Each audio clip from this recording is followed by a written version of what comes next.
Hello mga kapatid, ito ay isang post na nakita ko lang doon sa timeline ng aking Facebook ng Go Zambales.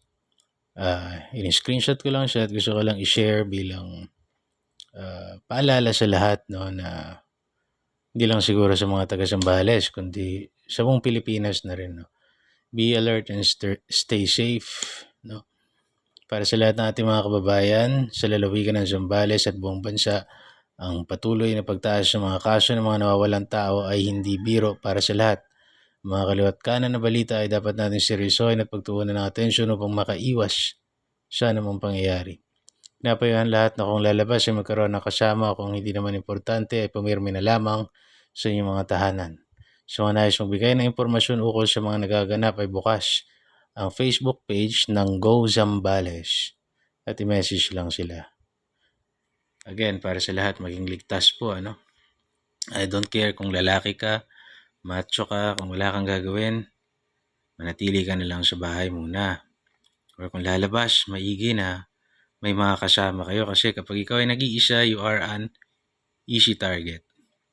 Paniwala ko, dahil weak ang ating leadership, so namamayagpag yung mga ganito na naman. And at the same time, di ko naman to isisisi sa kanila. Di naman siguro nila gagawin ito. Pero sinasamantala yung weakness nila or may ibang mga grupo na gustong sirain din yung gobyerno. Hindi ako pabor sa ginagawa nila pero ayoko naman sirain yung gobyerno. Although I'm against this administration pero baka meron ding mga naninira sa kanila. Na ibang paksyon tapos ituturo ang naninira yung kalaban nila sa politika, ganun lang. Pero ano man yung reason nito, ito ay gawaing kriminal. Itrato sana ng sambayanan ito na ito ay isang issue ng mga kriminal. Wag natin gawing political para hindi nila ma-accomplish yung aspect na yun. Sana lahat ng magkakalaban man sa politika magtulungan para mahuli itong mga tunay na gumagawa ng karumal-dumal na ito.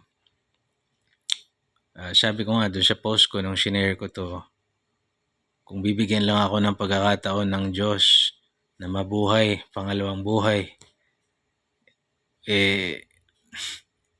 gusto kong hantingin yung mga gumagawa nito at anyway, God bless you. Ingat po kayong lahat.